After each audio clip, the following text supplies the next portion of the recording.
ತಾನೇ ಉರಿದು ಮನೆಗೆ ಬೆಳಕು ಕೊಡುವ ದೀಪವಿದು, ನಂದ ದೀಪವೇ ಇದು. ಆಡಿಸುವ ತನ ಕರುಣೆಯ ಮೇಲೆ ನಮ್ಮ ಪಾತ್ರವು, ಸಮಯದ ಸೂತ್ರವನದು.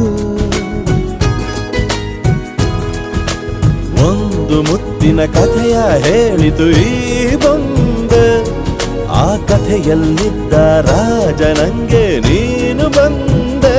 ಯೋಗವು ಒಮ್ಮೆ ಬರುವುದು ನಮಗೆ, ಯೋಗ್ಯತೆ ಒಂದೇ ಉಳಿವುದು ಕೊನೆಗೆ. ಸೂರ್ಯನೊಬ್ಬ ಚಂದ್ರನೊಬ್ಬ ರಾಜನು ಒಬ್ಬ, ಈ ರಾಜನು ಒಬ್ಬ. ಆಡಿಸಿಯೇ ನೋಡು, ಬೀಳಿಸಿಯೇ ನೋಡು ಎಂದು